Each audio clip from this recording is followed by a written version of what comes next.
Hey everybody, let's can us up some okra to fry it in the future.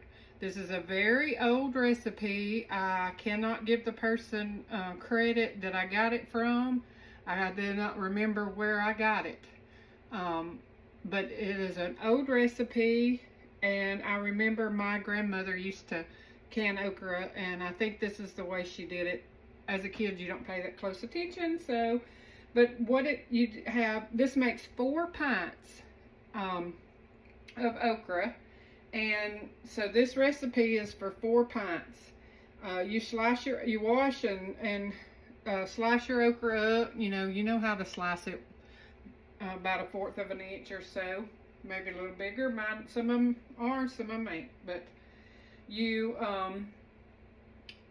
wash it and get it ready, and then this is a very simple way to do it. So I have, it calls for 10.5 cups of water. I have my 8 cups, and I gotta do 2.5 cups, add the water. And then you use 6 tablespoons of apple cider vinegar.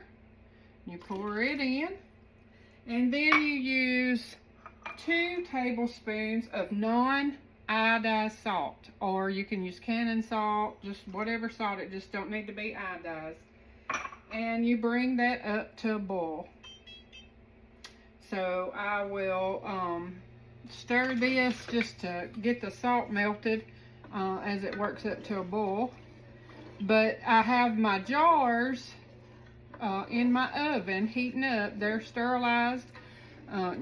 I've cleaned and washed my balls, so they're sterilized and they're ready to go. So I will bring this up to a boil, and those will stay in the oven until I'm ready for them, and I'll bring them out one at a time to fill them. So I'm fixing to put my lids on to boil, because you use hot lids and hot jars, and I have something floating in my water. Hot lids and hot jars, and you just let them sit and cool, and they're canned. But when this gets to a boil, I'll come back and show y'all what to do next. Okay, so this is at a boil, so I will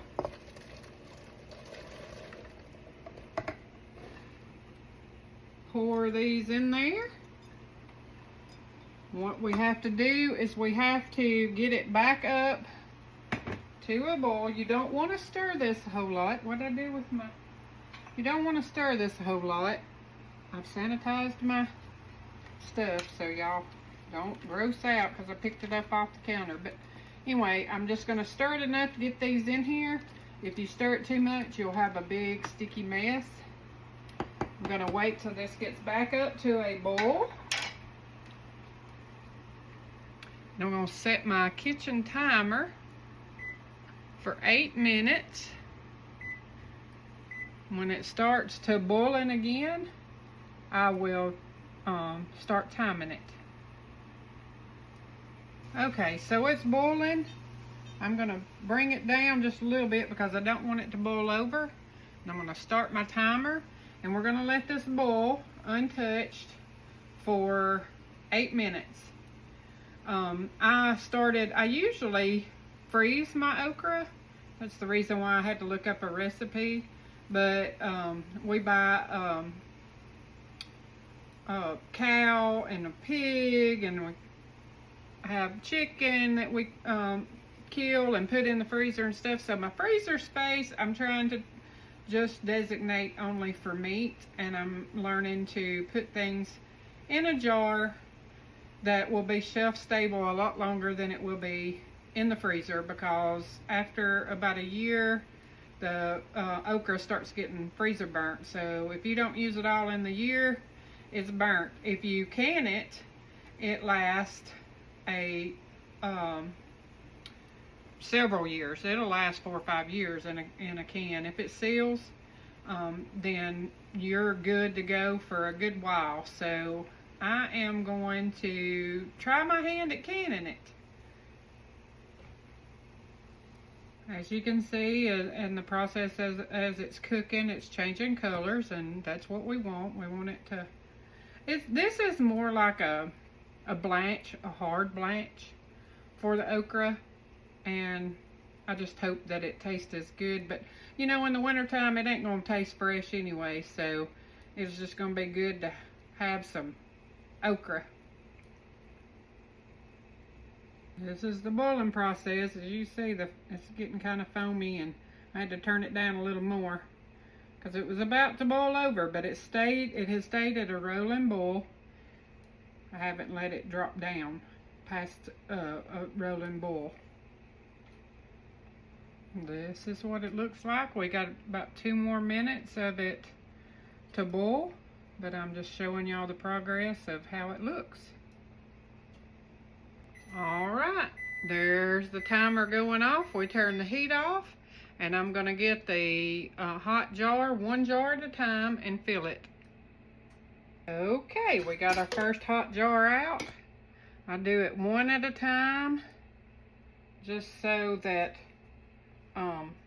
the jars are staying hot. I'm going to move this closer because I'm going to make a mess with the... You want to fill this up to this about a 1/2 inch head space, and you don't want to pack it in tight because, and I just overfilled it, but I might could shake it down. Ooh, that's hot. I'll have to take a couple out because I got too much in there. Couple of these out, and a 1/2 inch is about to this little knobby here on the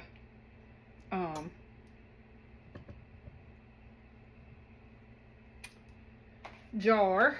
And then I am going to ladle in some of the juice from what I cooked it in. Well,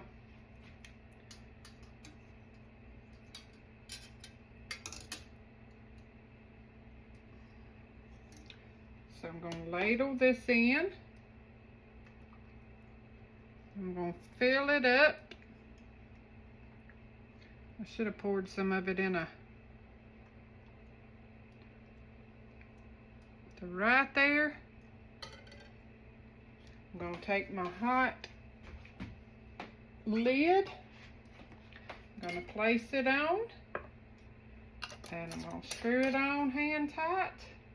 And this will sit here for 12 to 24 hours until they start dinging, and they will seal. One thing I forgot to wipe my rims with a wet rag. So I took this off, and I'm wiping off the ring. I'm going to redo it.